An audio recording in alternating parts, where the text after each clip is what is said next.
Thank you for joining us for our members reception of 2021 this evening. Sadly, we still continue to be on Zoom. And so I miss you all. As I have always said in the past, it's these opportunities through our annual meeting and especially our members reception where I love the opportunity to hear from you about the parks and your thoughts about our year. I want to also take this opportunity to thank you for your unwavering support, especially this year, as the COVID regulations have continued and sort of kept us apart, but thankfully together in the park. So I want to thank you all. I'd like to thank, we have some special attendees with us this evening. It's been a busy day. We have a new mayor, Mayor Michelle Wu, who many of you may have had the opportunity to see take her oath of office today at noon in the chambers, which was very exciting. And joining us, I think, this evening are Representative Jay Livingstone and Councillor Kenzie Bach. So we would like to say hello and thank you for their great support. And we'd also especially like to say thank you this evening. Joining us is Commissioner Ryan Woods, who's been a tremendous friend to us since he took office. And so we have a big shout out to Ryan. I think he got a babysitter this evening. So thank you very much for joining us. It's been our 50th anniversary celebration that's continued on. It was very different than we planned, but it has continued to be very exciting. Most especially our recent art project. I hope many of you had the chance to see what do we have in common. You can see it a little bit behind me on the screen here, but Janet Zweig's interpretation, her inspiration that she took from the Boston Common was so exciting. The piece itself was wonderful, but to see it come to pass and to have the opportunity to also interact not only with the piece, but with the amazing guides who really brought the piece to life was beyond our wildest dreams for success. So I do hope that you had the opportunity to visit it. If you didn't, there's some wonderful video on our website. So a chat with the guides and also an amazing opportunity to hear the really inspirational words of Reverend Hammond, who you're going to hear from this evening. We have a little video clip of her thoughts as the piece opened. And we were so grateful that she joined us for that. It was really inspiring to hear her perspective about our piece of art in the park. And, there were things that I went away from her introduction thinking about. She talked about asking these profound questions about ownership and partnership and the space that we create for everyone, which resonates for us here at the Friends. And she said, for everyone for 50 more years and 50 after that and 50 beyond. So it was very thought provoking, and I'd urge you to take a look at her thoughts that day. So with that, I'd also like to bring you up to date a little bit about our plans for reopening. As you know, we've been working remotely like many of you. And we're very excited that in the new year, we'll be doing some renovations to our office space, making it a little healthier with some air circulation and conditioning and getting everybody back in the office and hopefully seeing all of you. So anyways, thank you again. And I know you're going to really enjoy this evening's presentation. So with that, I'm going to turn it over to Liz Vizza, our president. Liz.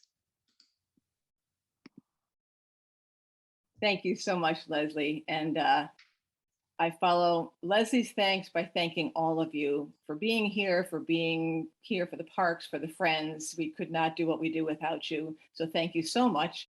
I also want to welcome our Flynn, who just showed up. I got a text from you. So Ed, thanks a lot for coming and for being part of this amazing community, this important community of people and parks that keep us all so very alive in the city.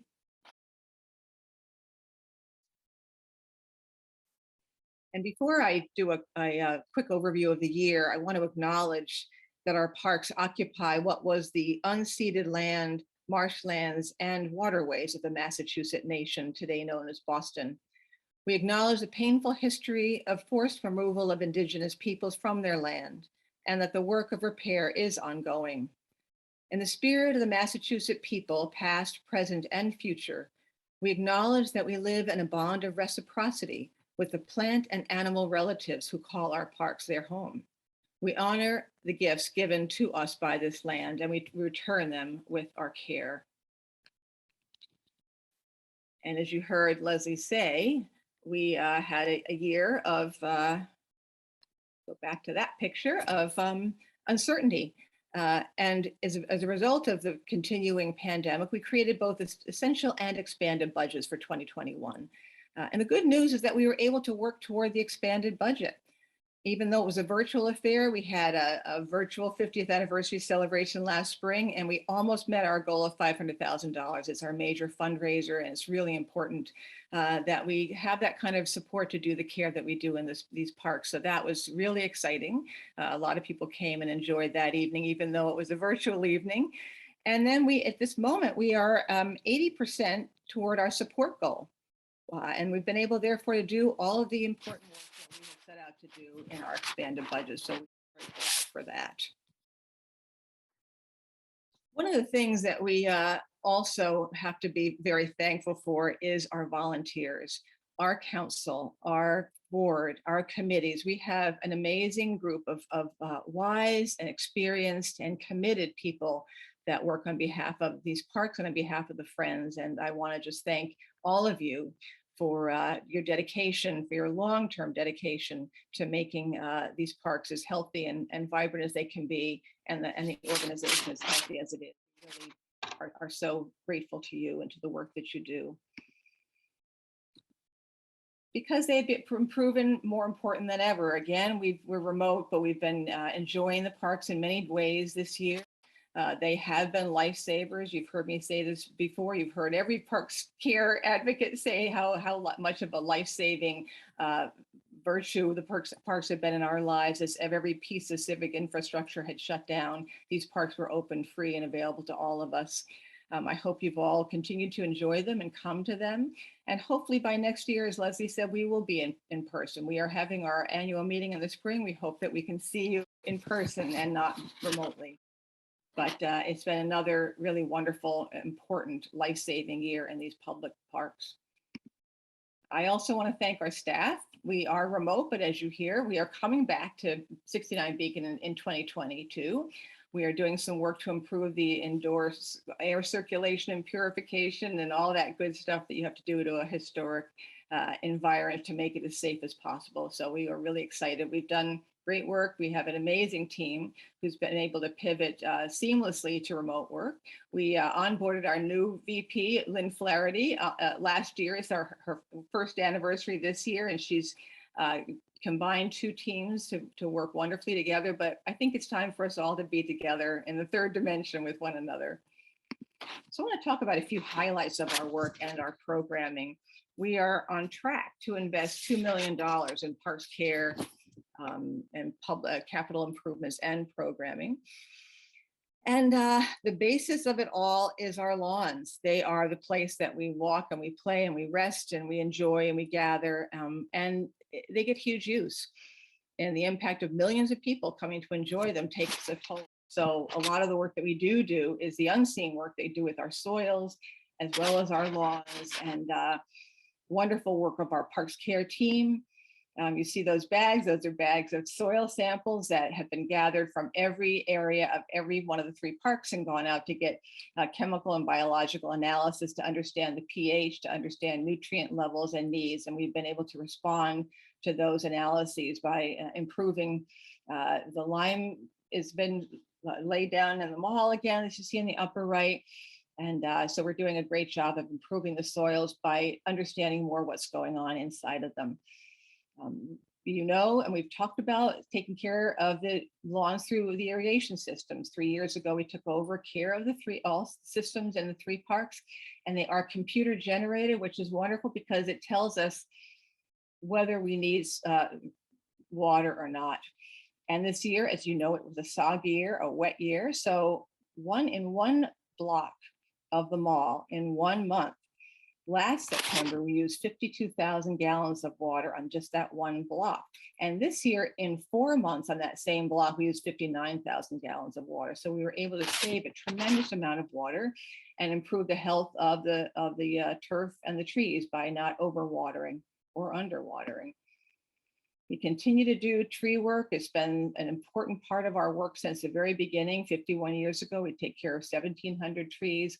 The elms are a really important part of our life in these parks. And as you know, we have an amazing team of Chris and Norm Healy. They bring entomology, soil science, and arboricultural understanding to their work of battling Dutch elm disease. We will not eradicate it, but the good news is that we have finished 4 years in a row with no new infection being identified, which is amazing. We did have to remove an elm this year. It had been in decline.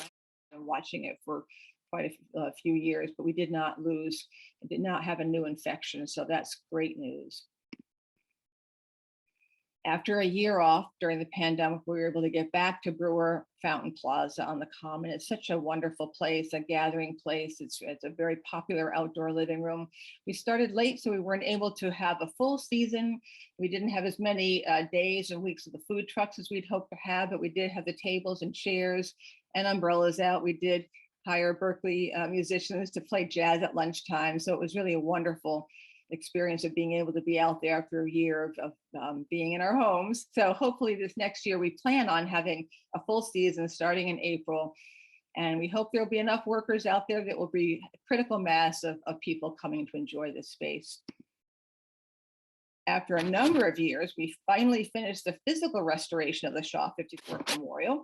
Over $3 million went into this restoration, but when you visit it now, you'll see very little of that. What you will see is a beautiful monument that has been restored on the outside, but most of that $3 million is inside.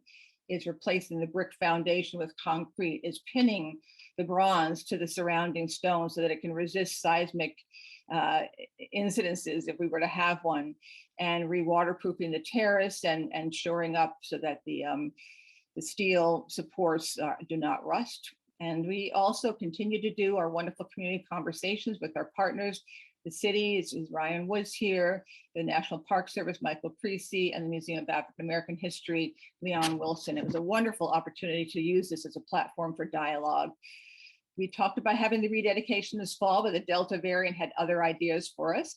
So we have rescheduled that to the spring. So stay tuned for the date. It will be in early spring, and we look forward to rededicating this monument with a national celebration.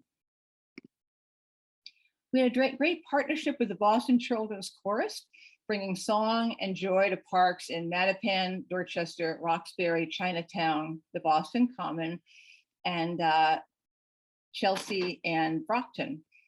We are committed to making our parks welcoming and inclusive, and making sure everyone knows that they belong to them. They are not just neighborhood parks, they are parks for the whole city. We are working and looking for other opportunities to work with organizations such as BCC that have strong social, racial justice missions. And this is one perfect example. We were able to move beyond the downtown and spread throughout the city, and not only spread the joy of singing, but also spread that awareness that these parks belong to all. Leslie mentioned our anniversary campaign. We are getting close. It's a $5 million campaign. We have $563,000 left to go.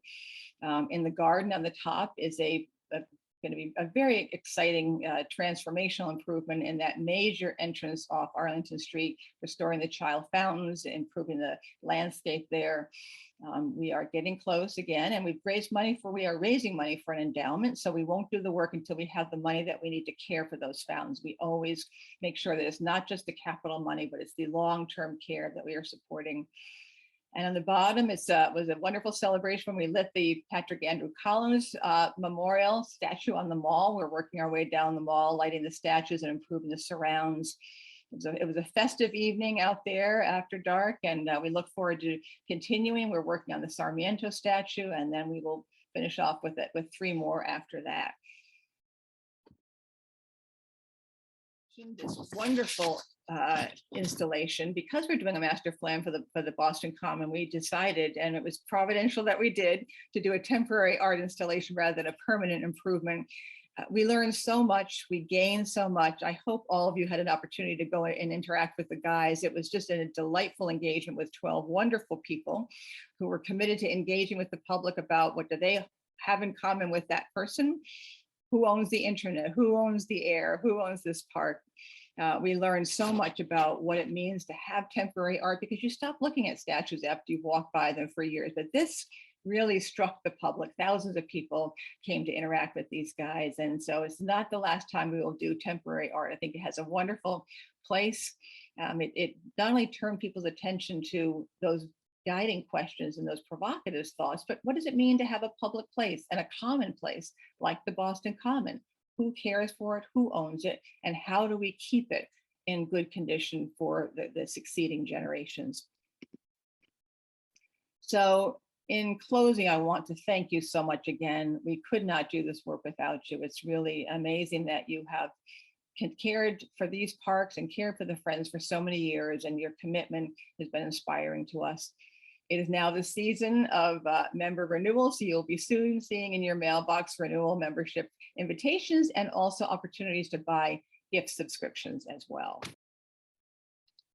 So with that, it is my great pleasure to introduce tonight's speaker, Boston's Chief of Environment, Energy and Open Space, the Reverend Mariama White-Hammond. She will be taking questions after her remarks, so I encourage you to use the chat to put questions in, so we'll have a conversation after she speaks. Chief White-Hammond is responsible for leading the cabinet and achieving its mission of enhancing environmental justice and quality of life in Boston by protecting air, water, climate, and land resources, as well as preserving and improving the integrity of Boston's architectural and historic resources. Reverend White-Hammond has extensive background in embedding equity and environmental justice into Boston's communities. She is the founding pastor of New Roots AME Church in Dorchester, a multiracial, multi-class community. In this work, Reverend White-Hammond utilizes an intersectional lens to connect ecology, immigration, climate change, energy policy, and economic justice. She is a fellow with the Green Justice Coalition, which brings together 8 social environmental justice groups from around Massachusetts. Reverend White-Hammond is a public speaker throughout the nation and was a leader for both the 2017 Boston Women's March and Boston People's Climate Mobilization. We are very excited to have you here, Reverend, and we look forward to your remarks. Thank you. It's good to be with you. And I want to take this opportunity again to congratulate the Friends on the 50th anniversary. It's a really important milestone, and although COVID has posed its own challenges in sort of following through on some of your plans, I think it's still great to see how you've pivoted. You know, I think there's so much that we can attribute to some of the original sort of vision of Frederick Law Olmsted. In truth, the Common even predates his work to sort of build the emerald necklace around the city. But I think it's important to note that a common is not real, that the ideas of Olmsted in terms of the access to open space are not achievable just because the spaces exist. It requires intentional animation by committed citizens to make sure that our parks are not just spaces that sit there, but spaces that are available, spaces that are activated with the kind of positive experiences and opportunities that we really want for all the people of Boston. So whether you are an arborist, a citizen scientist, you are just a park visitor, we really need all of our residents to be engaged in this work so that our parks can fulfill all of the potential of what we hope for them to be. And I think that's true now more than ever, where we are recovering from a pandemic that has really made it so clear to us how vulnerable we are. And it's also exposed that some of us are far more vulnerable than others. The pandemic did not create inequities. It revealed to us the inequities that already existed. And I think over the past year and a half, we've developed a new appreciation for parks and open spaces because they were one of the few places that we could go in safety during quarantine periods, the place that we went for our mental health and our exercise when gyms were closed down, and when all of us, I'm sure, had moments where we experienced our own forms of cabin fever. And I think it's really exciting that we've seen an increased interest in our open spaces, but I want to also be real that there are some very serious challenges that we are facing. As I mentioned, all of the challenges in our larger society show up in our parks because they are public spaces. I don't know how many of you have been following the challenges at Mass and Cass and the way that that has overflowed into Clifford Park, which is right there. We've had community meetings in which people are really trying to struggle through how do we honor the fact that we have a large portion of our community who's really struggling with addiction. Many of the folks at Mass and Cass are not actually Boston residents, but folks from all over the Commonwealth, and quite frankly, in some instances, from other parts of the country, who are showing up here because they feel like they don't have anywhere else to go. And so there are places and ways in which our parks are exhibiting all of the challenges that exist in our society, and we're trying to navigate them. You know this also to be true for the public garden and the common, where a lot of our folks who are homeless and don't have anywhere else to go feel like it is one of the safe spaces that they can be. That's important. And all of those challenges unfold in those public spaces. We also have, and I hope many of you have already participated in, but in case you haven't, we've been doing a lot of public education and awareness around the threat of the emerald ash borer. The ash borer is really, a nationwide challenge, which has been exacerbated by climate change.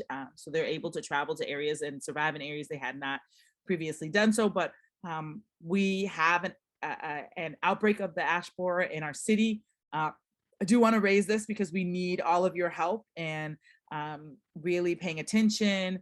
There's a webinar, and if you go onto the Parks Department website, you can actually pull up the webinar. Maybe I'll put that in the chat, the link in the chat in a moment. But that's a very real threat to some of our older, more mature trees. And unfortunately, by the time you can tell that the ash borer has infected a tree, it is often too late to save it. So I hope folks will be up to date on that. Really thankful for the partnership with the public garden in caring for trees with the Friends of the Public Garden and caring for trees in the public garden and the common, and are continuing the partnerships with many of our other groups, including the Emerald Necklace Conservancy and other folks that really care about our parks and are helping us to identify that ash borer. It looks so pretty. It's a really beautiful bug. I was an emerald ash borer for Halloween this year, an opportunity to put on wings, but also to inform people about what we are facing with that pest. And then it's so exciting that more people want to use our parks, but the increased demand has at times been hard to keep up with, as we have the same resources we had before and more interest. And so that's, a challenge we're trying to work through. Want to take a moment to really, really thank our maintenance department, which never stopped working throughout the pandemic. They weren't able to work from home. They were out in our parks, maintaining them, making them safe so that people could appreciate them. And so, our staff have done more than ever before, and really thankful for that.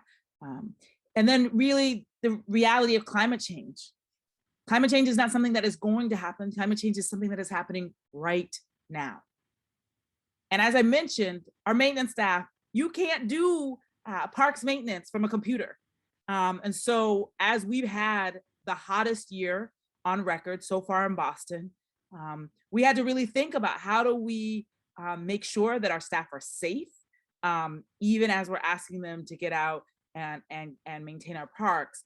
We had a number of days where people had to take more breaks, and we had to make sure that they had water. And then in July, we set records for rainfall. I know all of us experienced that. It certainly created a lot of challenges in our parks. Sometimes there was flooding.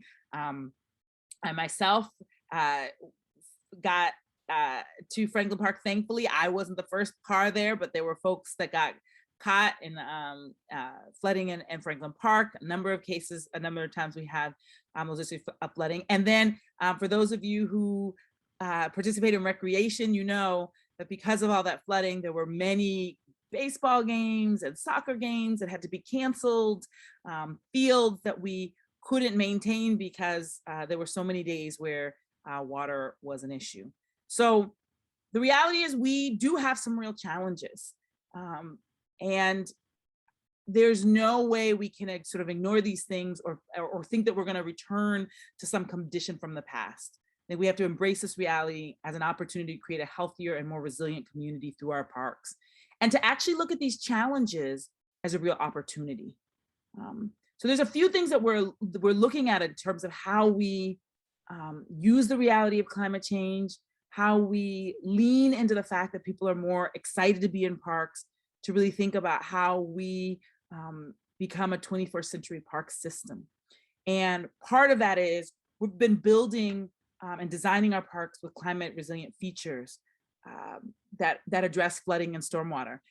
One of my favorite maps to show people is the plans for Moakley Park, right there on the water across from Carson Beach, where we're designing that park to be ready for the sea level rise we know is coming. And so it's been really exciting to see how our parks can be a place of recreation, but they can also be a place that protect us and protect our communities from the flooding that has already started because of climate change and is only going to increase. But if we do that work, if we build in those resilient features, we also need to make sure that we are training the workforce that's able to maintain those parks. As we said, we cannot go back to the days when cutting the grass and emptying the trash and trimming a few trees was enough to keep our parks in good shape. If our parks are going to be 21st century water maintenance systems, we also have to upskill our workers to be able to maintain those systems. And so we're really excited about a Green Jobs initiative that we launched it's actually only been a few weeks now that since we did that. And it's been a real pleasure to work on that, particularly with the city councilor who represents the Boston Common and the Boston Garden, Kinsey Bach, who's been really a key figure in helping to move forward this conversation about green jobs and how we make sure that every job is a great job and how we honor our parks workers who are at the front line of climate change. So we are also, I think some of you have participated in our urban forestry plan, just another opportunity for us to really look at how do we plan for the climate realities of the future. I don't know how many of you have been able to see our heat islands work, where we really took some time to map out where our biggest heat islands are in the city, and downtown is one of them, and particularly Chinatown, one of the neighborhoods that we know has both the highest daytime and nighttime temperatures. And we're particularly concerned about those residents who live in Chinatown and do not have central HVAC systems to help with heating and cooling. It is our neighborhood that has the least tree canopy of almost any place in the city, and that is reflected in those heat challenges. So all of this comes together, and we have an opportunity to really look at these challenges again, not as just obstacles, but really as opportunities. So on Sunday, I came back to Boston after attending COP26 in Glasgow. And now everybody has been asking me how it was. And I can say that I had low expectations and COP met my expectations. So I want to be, honest about the challenges that exist in, international accords, there was something fascinating about the fact that most of the world leaders that were in the room were older men, and many of the leaders that were outside of the room pushing and demanding more change were young women. That was not lost on me as I sat. I felt somewhere in between the dynamic of those two groups. And when people ask me the work that I do, I use the frame of ecological justice. And that, I want to be clear, is not a rejection of any other form of environmental justice or climate justice, not rejection of anything else, but it's just the way that I understand it, my work most clearly, and which resonates with me. And eco means home.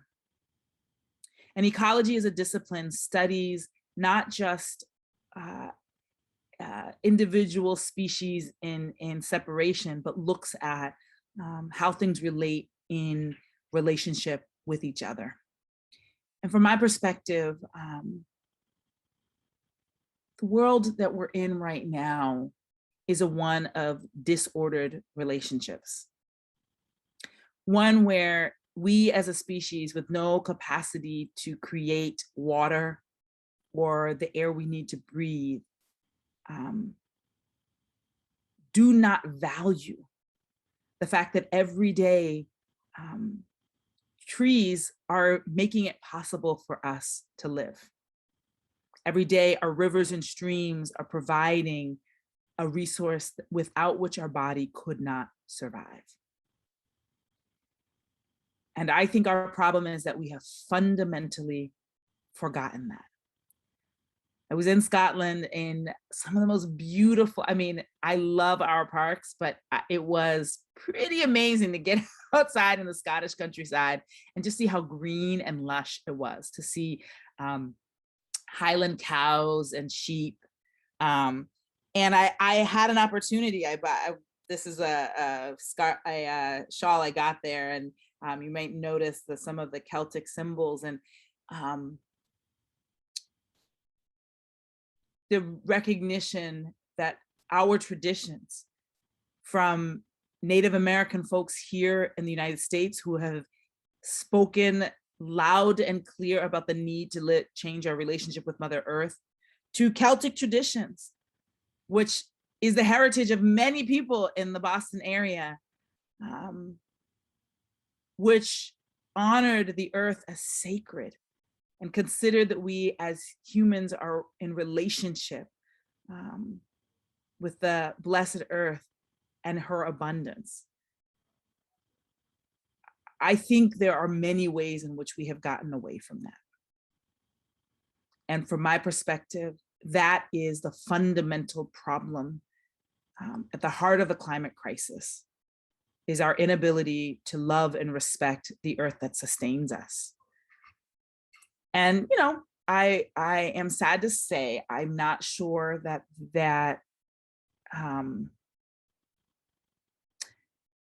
I'm not sure that world leaders will be the ones to help reignite that passion and that connection and the respect for nature that we need. And so I am thankful to be in the company of folks that are willing to spend their time reigniting that passion to help people fall in love with the natural world. Because when we love something, then we may be willing to fight for it. We may be willing to work. We may be willing to stretch ourselves. We may be willing to let some other things go so that we can create the world that we need. And so I hope that I'm gonna stop talking. I'm a pastor, I could talk all day. But I do hope that we'll have some time to engage in dialogue, because I guess the question I would throw out to you, and I hope that we can have this conversation, is we are here because we love our parks. We're here because we believe they are special and worthy of our attention. We are here because we believe that something powerful happens when we open space up for people to bump into each other, and for people to laugh together, and for people to open a picnic blanket and eat together. There is something powerful and worth protecting about that. And we're living in a moment where the very survival of our species and the delicate balance of our planet is at risk. And so I am interested to hear from you. What more can I be doing? What more are you doing? What are your questions about how we lean into this moment and create and sustain a movement that will push our national and international leaders to be bolder and to save our species from the worst possible outcomes to which we are marching, unfortunately, relatively unabated. And so I am deeply concerned and deeply humbled and simultaneously deeply hopeful, and hope that we can engage in some conversation, both on the larger meta spiritual level and on the concrete level, about what we as a society can do in this moment as people who are lovers of nature, who believe in the power of community, to address this moment as is needed.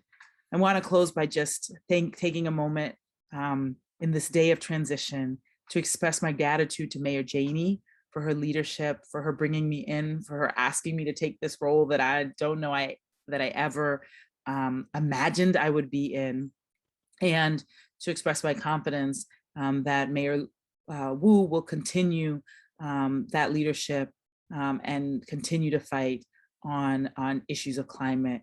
But I think at the end of the day, this work cannot be just done at City Hall. It has to be a partnership between us. And I welcome this time to sort of lean into this conversation about how we get there together.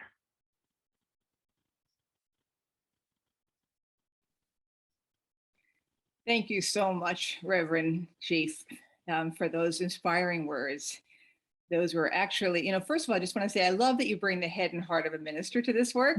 This is so important, because it isn't just about the head. It isn't just about, the budgets and the this and the that. It's really the call to action on a deep spiritual level, which is where true advocacy and integrity of advocacy comes from. So thank you for that. It's really a wonderful moment that we have you as our leader, as our chief. And it's a wonderful moment that we have local leaders, because yes, COP26 had the men and the leaders inside, but what are you going to hit now? What do you have? Oh, my knitting. Keep knitting, but then 100,000 advocates outside, and that the local leadership. So I'd love to hear you talk a little bit about how our local leadership and the commitment to our parks and our future and climate mitigation is too strong, weak of a word to talk about, Yeah. we are on the precipice. I mean, mitigation just doesn't feel like we need to go. Like, how can you and Mayor Wu and us as local advocates supporting local leaders move that dial that is not going to be moved at that larger international level? Yeah. I think that in this case, the change is going to come from the bottom up.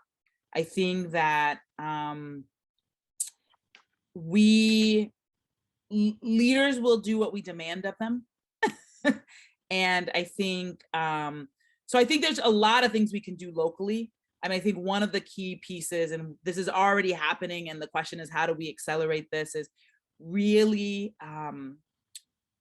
redesigning our open spaces as places that really are helping us to adapt and survive. I think I am concerned that not enough of our community is in this conversation. And so when I first came into office a little bit, and Mayor Janey sort of asked me to both, how are we going to move an all of government approach to get this? Because it's not, if we are counting on the environment department, even if we were counting on the environment department and the parks department together to address all of climate change, well, we are not going to win on that. We need an all hands on deck. And there are many departments who don't see themselves as invested in climate change, who are actually making the decisions, making more key decisions around our climate future. But they see themselves as like, oh, that's the environment department's job. Yeah. So one of the things is we need to get to the point where everybody in City Hall sees this as part of their job.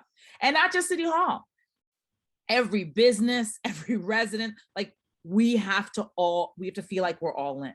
But I think from my perspective, the way to get there, and probably a more effective way that I also think, it was one of my suggestions to COP, is that when we start from a resilience conversation, when we start really talking about the impact this is going to have, the suffering that this is going to cause, and what we need to do about it, when we engage people in that conversation that's more tangible and often really local and often directly affects them, then it is much easier when they face the reality of what we're up against to ask people to make sacrifices on the mitigation side. And I think it actually has been a mistake that those conversations have often been held separately. And so I think we need to be having those conversations together. I think we really do need every group to ask, what is our contribution to dealing with climate change? That's every organization, from the dog catcher to the janitor to we need to have everyone have to answer that question, because everyone does have a contribution. We just need to figure out what it is. So I think I think that there's a lot that City Hall can do, and I'm trying to do some of that work. But I also think even City Hall will respond based on the demand. And I would love for folks to go to some of the meetings of the organizations that nobody goes to their public meeting. And because nobody goes, if you were to show up and ask them that question, you might be the only one asking, are you engaging with the public facilities? Are you asking the fire department? Yeah. Other than fighting wildfires, what is your response to climate change? I can tell you that we're asking some of those questions, but it would be super helpful if residents also engaging, because I think it would shift the frame from the climate being a document that the environment department handles to a all hands on deck challenge that we need to face. That is a great idea. We're gonna get practical about that and put a list together. The DPW. We're gonna show up. I'm telling you go to the ISD meeting. These are critical decisions are being made, but nobody ever comes to those spaces and asks them, what are you doing around climate change? That's great. So yeah. Wonderful. There's a question here in the chat. Do you see an expanded role of the private sector in your pursuit of equity in our parks and green infrastructure? Yeah, actually, we're actually beginning that conversation. That's not something we have done a ton of before. And I want to, I don't want, there's a fine line before you start, slapping everything with a sponsorship and you don't make sure that you have the right budget. But I also think there's a role for the private sector to support. Now, some of the things I would like to know, one of the things that the private sector can do is, I think we can push a lot on a lot of our developers who take down mature trees and sometimes think that replacing them with 5-year-old trees or 10-year-old trees is the same. It is not the same. And so I really do want to look at how are we doing our development in such a way that honors that a 70-year-old tree is doing work and offering a gift to the city that a 7-year-old tree will not be able to do in the same way. So I think that's one thing. I also think we are beginning a conversation about what we could be doing around our tree planting goals. We will never have enough trees just by doing street trees. There's just not enough space on the street to do that. And so we are seeing a major loss of tree canopy on private land. Yeah. One of the questions is, what could we be doing to prevent that? Some of that is just making sure people really understand that tree is not random. Like, I want you to stop and think about the fact that it's been there for 38 years. It's been there for 72 years. It's, so just really think about that. The same way we think, for instance, about cemeteries. Like, we stop and think before we disturb that land. And I want to see a shift in our mentality. So I think that there's a lot that companies could be doing on the land that they control. That's first. And then I think there are possibilities for new partnerships. We're still trying to work out how we do that in a good way, because it's not something we've done overwhelmingly in the past. And we want to create some pathways to get there. Yeah, great. There is a question about trees here, and it's about the obvious, as you just said. We need more trees to help our climate. And where can we plant more trees in Boston? I think the master plan is working on that and thinking about what the opportunities are. And then you just mentioned it, but this woman is suggesting or reflecting on the fact that we have mature trees. Melania Cass, we have some of the oldest trees in the Western Hemisphere around the Common, and it's really important to protect those trees as they age. Yeah, no, it's totally true. And then I think, with the example of Melania Cass, and I'm glad people really raised that. And one of the challenges that we're having is some of the improvements that were supposed to be on Melania Cass were also to address storm issues. So how do we balance water management, tree management? Like, there are complex decisions. So for instance, one of our parts of the city that has the lowest tree canopy is Chinatown, hands down. And there's not a ton of land available. The sidewalks are not the largest. And so we've really been having to think about, what do we do about the fact that there were sometimes racist and classist decisions made about what parts of the cities deserve trees or not. Right. And that there was also a time in our history that we thought trees were mostly a nicety, and now we recognize how much more of a necessity they are. And sometimes we've made development decisions that make it very hard to do that. And so, we are, as a team, really actually looking particularly at Chinatown. We are looking at some parts of Dorchester, like the Nubian Square. There's a number of places that are serious heat islands, and there's a direct correlation with those areas and the lack of tree canopy. We are trying to figure out how do we rectify historical injustices that sometimes are very hard to address because the built environment is set in such a way that there's not a lot of space for trees. So we're going to have to think about it. We're going to have to get creative. We're going to have to use probably some level of other kinds of shading. We've also been looking at what we can do around reflective surfaces. So there's a lot of things that we're going to have to look at to address, how we balance all the different decisions that are trying to be made at the same time, and how we address historical injustices that we've gotten. There's a lot less wiggle room. Yeah. Yeah, and you talk about resources. We've advocated for years, and this gets to the Parks Department's budget, that they should have 1% of the city budget. That is less than 1%, and it's just like a reality that these parks and the thousands of acres that they care for, and you talked about the maintenance workers, these people need the resources and the support for operations that they just don't get. And I'm curious, maybe none of us know how the budget process is going to go next year. And I think the good news is that there's more voices, and the challenging news is that there's more people to advocate around this. It's not just the letter to the mayor's office. Do you see any? I mean, we want to do whatever we can to make that very clear to everybody.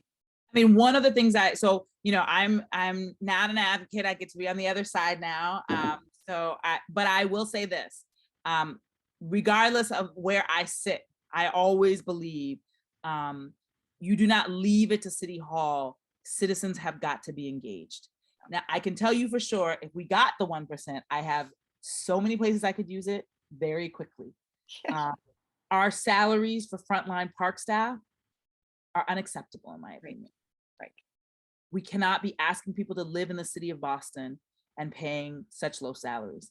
But I also think there's real opportunities to upskill our frontline staff worker, park staff, to be able to do some of the other things that we need, right? So if we have more resources, there are some places we could spend the right away.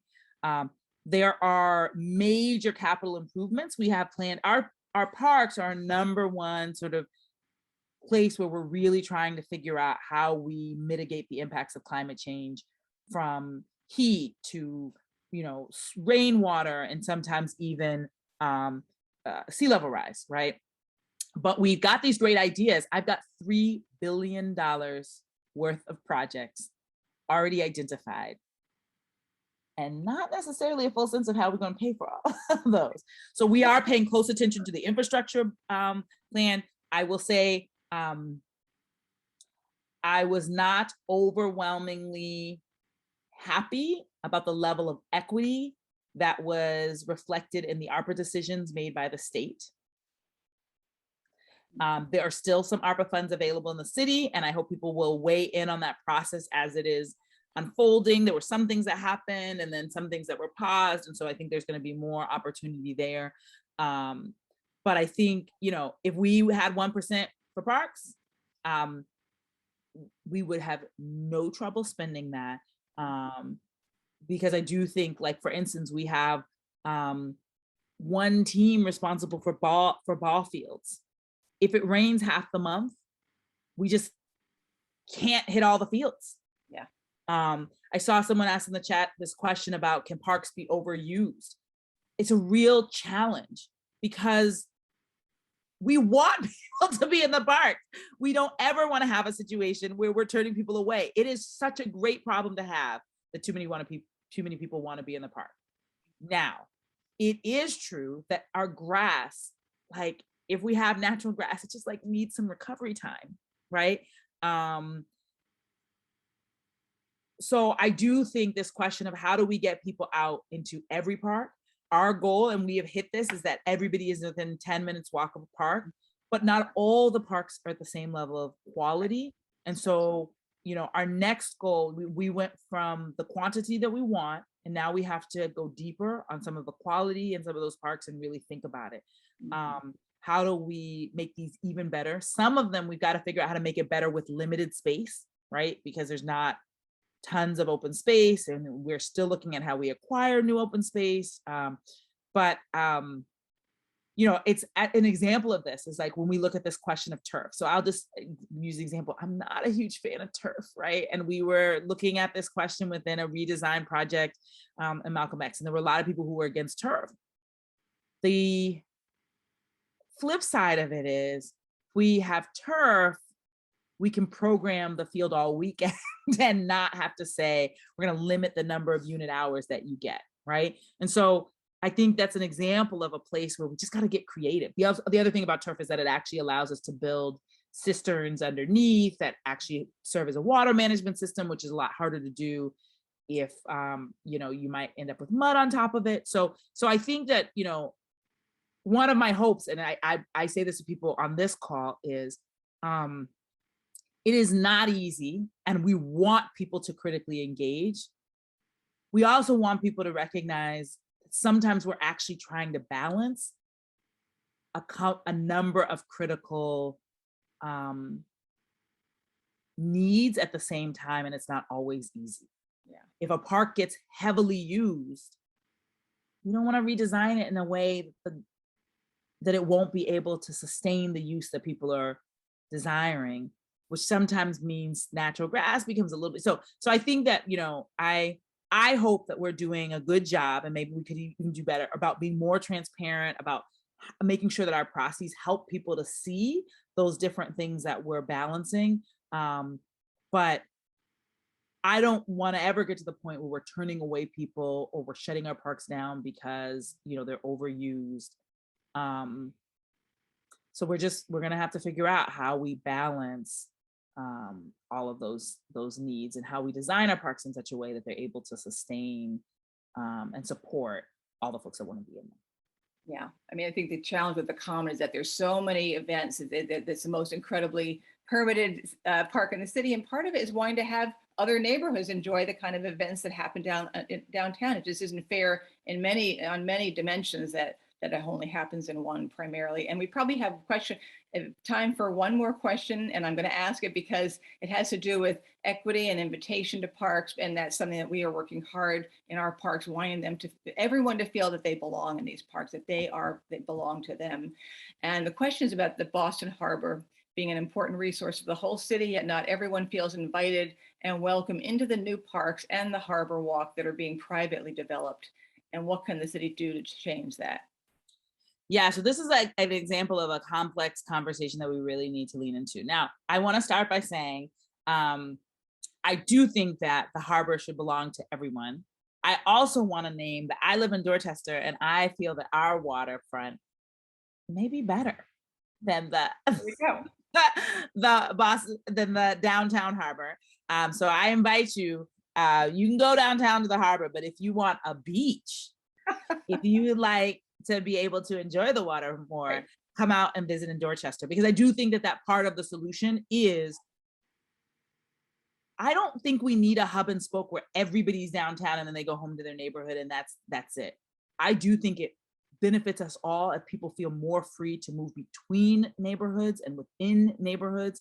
I think we have real serious patterns of segregation in our city that can only be broken down if there's far more interaction between us. Yeah. I think of this question of the Harbor Walk. I mean, I think there's some tough conversations that people have to have about whether they really want everybody there. And I say that because now I feel relatively welcome because often people know who I am. But I have had the very real lived experience of growing up in the city and having places we just didn't go. Mm-hmm. Sometimes because we had, my mother was attacked in Charlestown, so I never went there growing up. I grew up in Roxbury, and we'd always heard scary stories about South Boston, so I didn't go there after dark. But I also had the experience of being downtown and feeling like people looked at us funny for being down there, questions if we were supposed to be down there. And so then we just didn't go. And that really diminishes the richness of our city when people don't feel like they can be a part of all of it. It just, if there's no chance we're going to bump into each other, how do we have those conversations? How do we get to a level of alignment in terms of what our hopes and dreams for our city can be? So I think the conversation really starts with the folks that are there, to ask them, are you willing? Are you ready? Are you excited to actually welcome people? Because I think sometimes the way we approach it is as if those of us who have felt unwelcome need to just go there. And I think there's a lot of pre-work that needs to be done. I don't want to suggest that everybody should donate their parks to the Parks Department, because I'm not sure we have the capacity to maintain anything new.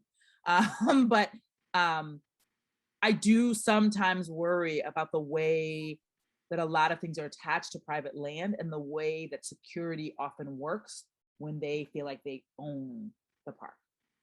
And so I think we need to have a covenant of sorts about what it means because in the development process, people call it a community benefit, and they get allowed to develop things because they claim that they're going to have open space that's available to people. Right.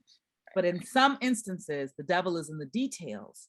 It doesn't actually feel open.